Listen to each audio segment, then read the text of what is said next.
Every presidential candidate wants a way to expand the election map in order to create multiple pathways to the 270 electoral votes required to win.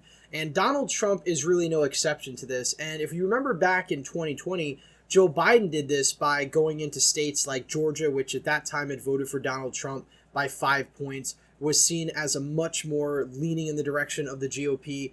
And yet Joe Biden actually made a serious effort to win Georgia, and it paid off. Same with Arizona. These are states that hadn't voted for a Democrat in decades when it came to presidential elections. So Donald Trump is also trying this strategy out, and we're going to talk about 5 states in particular in this video where Donald Trump could conceivably expand the electoral map in order of most likely to least likely. So we're going to get to all of that in just a second, but first, if you're new to the channel, please consider subscribing down below and liking this video if you enjoy. So there's 5 states we're going to talk about in today's video.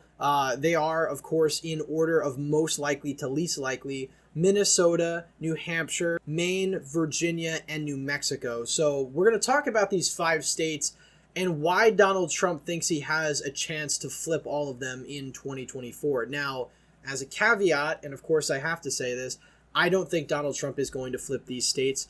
Something to note about all of them: all of these states were won by Hillary Clinton back in 2016, and many of them haven't voted for Republican candidates in decades. New Hampshire hasn't voted Republican since 2000, Virginia hasn't voted Republican since 2004, Minnesota since 1972, and New Mexico since 2004. So for all of these states, it's been over 2 decades since the last time a Republican candidate won them. So without further ado, we'll dive right into this video. Start off with the most likely state on this list, Minnesota. Now, Minnesota was one of the closest states back in 2016. Hillary Clinton only won this state by around 1.5 points, and this was because rural voters massively rejected Hillary Clinton. Rural Democrats defected from the Democrats, voting Republican, a lot of them for the first time in decades.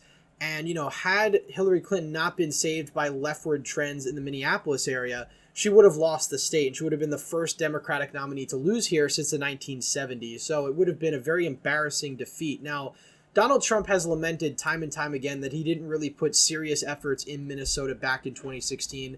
I believe he did one rally just several days before the election in the state, once polls had come back showing he was very competitive. But, of course, at the end of the day, we all know he failed to win the state. Now, Minnesota has had some close elections since 2016, and even in 2022, where top of the ticket Republicans for governor and other statewide offices failed by several points, the Minnesota auditor race came down to less than half a percentage point. Now, at the end of the day, the incumbent Democrat did win, but this is the type of electoral map we could expect from a Republican victory.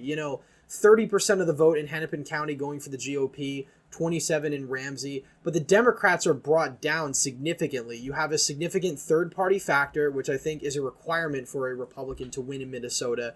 A Republican to get over 50% of the vote here, the math just simply isn't there with the current trends. I mean, even if Donald Trump excels in rural Minnesota again in 2024 and takes back some ground in the Minneapolis area, I think it's very unlikely you'd see him get over 50% of the vote.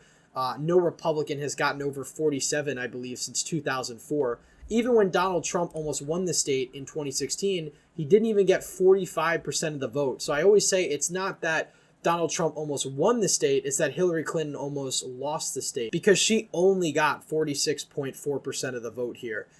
Any other Democrat would have gotten over 50%, and this race really wouldn't be that close. So it really was a Hillary Clinton problem, and maybe in 2024 it'll be a Joe Biden problem, but Minnesota is still a very liberal state. It has the highest rates of college education in the Rust Belt, so it's going to be a harder state to swing for the GOP because these voters have been leaving the Republican Party in droves. And again, like I said, suburban Minneapolis, even Hennepin County itself, has been trending leftward, and in 2020 we saw those trends continue to accelerate.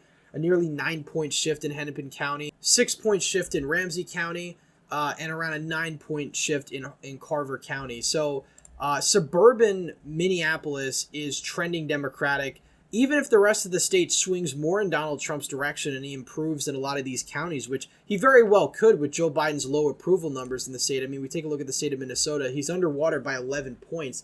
It very well could happen. I still think at this point in time that Minnesota leans in Joe Biden's direction. So again, the point of this video is not to say the states that I think Trump is going to flip, but I'm saying out of the states that Trump has talked about flipping, these are the most likely in order. So I think Minnesota would be number one. Number two on that list would be the state of New Hampshire. Now, New Hampshire last voted Republican in 2000 by an incredibly narrow margin.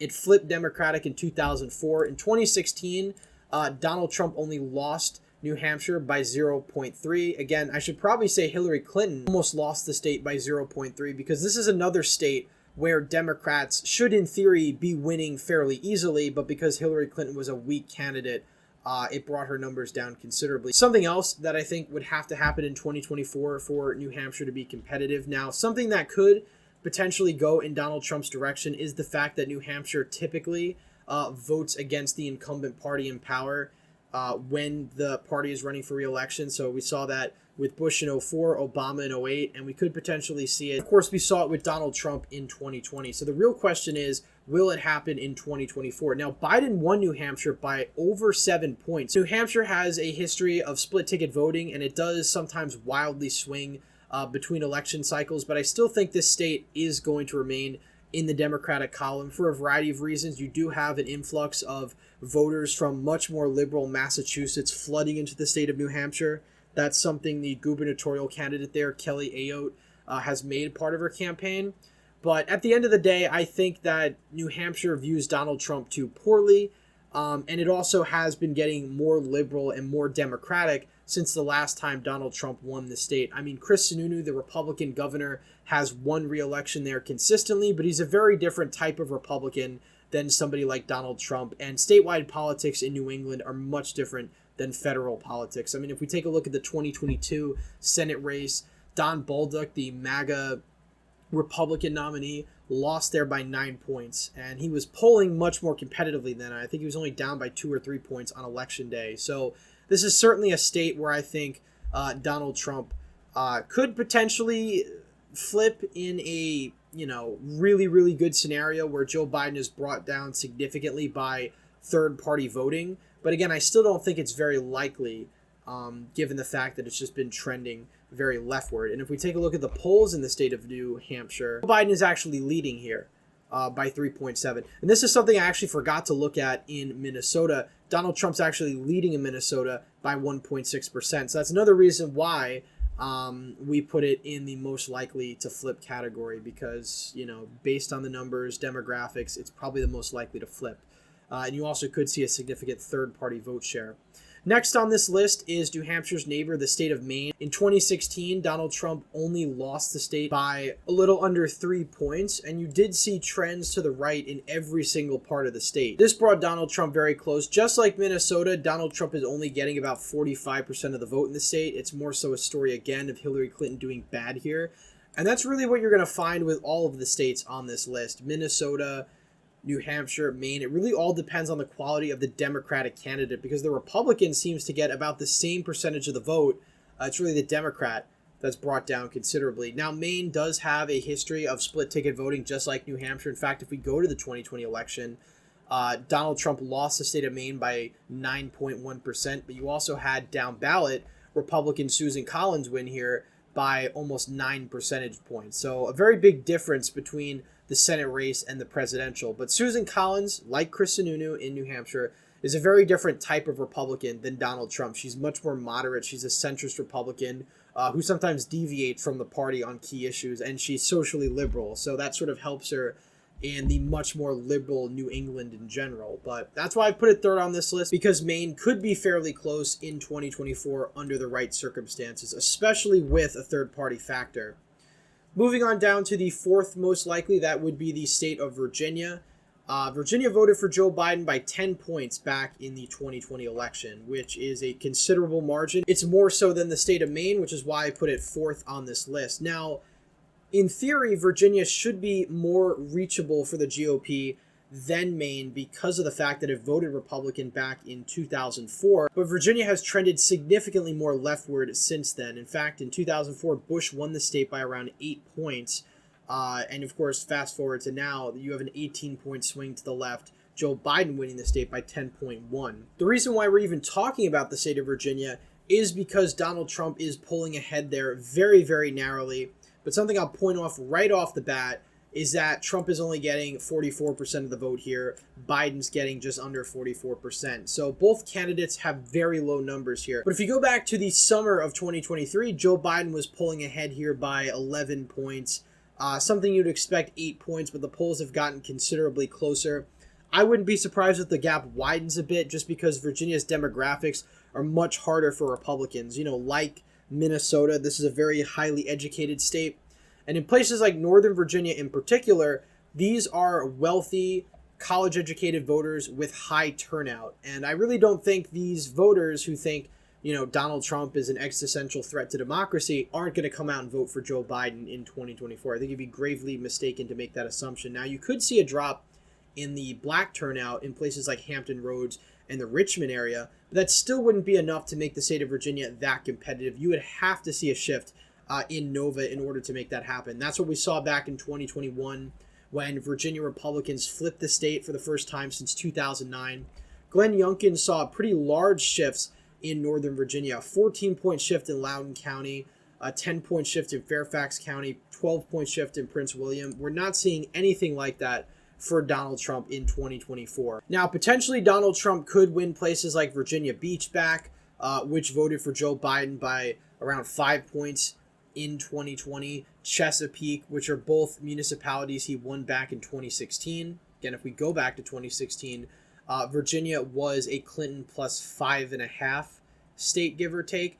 Virginia, Chesapeake, both going red. So this is a similar map to what we could see countywide in Virginia, although I think a caveat would be I think Chester County would probably go to Joe Biden, but you could potentially see some reversion in places like James City County, Stafford County, and Spotsylvania actually went red in 2020, but Stafford County, the ex-urban parts of Nova, you could see a reversion there. But I think it's very unlikely you're going to see places like Loudoun County, for example, significantly shift to the right. Same with Prince William, Fairfax.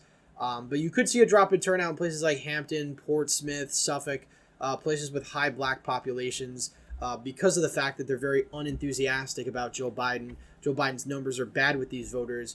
And that could be why the polling in Virginia is a lot more skewed in Trump's direction.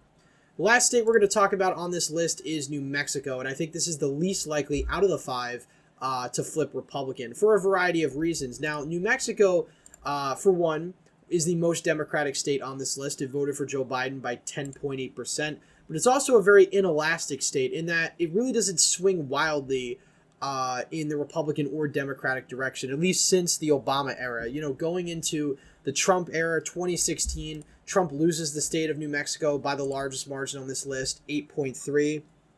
Now, some of this is due to the fact that Gary Johnson took almost 10% of the vote away from Donald Trump and Hillary Clinton, but Trump is only at 40% in this state. In Virginia, he was at 44.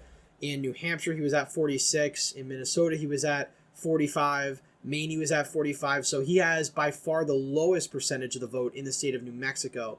Hillary Clinton also has the highest out of any of the states that we talked about besides Virginia, 48.3%. So it's very unlikely that this state flips. You know, a lot of Republicans have talked about flipping New Mexico just because it was a Bush state back in 2004.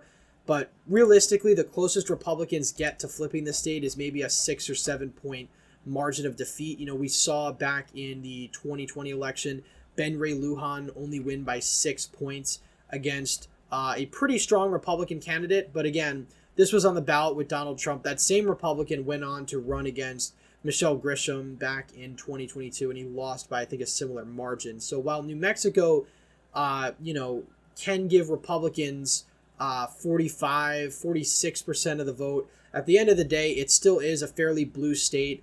And, you know, places like Santa Fe County, Bernalillo County, very inelastic, not really shifting dramatically to the right to give Republicans a real chance here. Now, the only caveat, I guess, in New Mexico's case is that Joe Biden is underwater by 16 points. I should have mentioned in Virginia, he's also underwater by 16. Maine, he's only underwater by 11.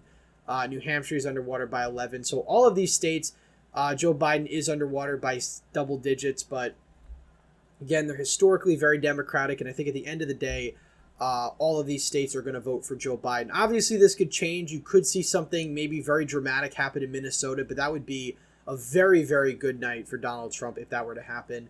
I think places like New Hampshire, again, a bit of a reach, but I think Virginia and New Mexico and Maine realistically are not going to be that competitive at the end of the day. But anyway, that's it for today's video. Please leave a thumbs up if you enjoyed, subscribe to the channel, hit the bell notification so you miss any more videos I put out. As always, again, thank you all for watching, and I hope to see you in the next one.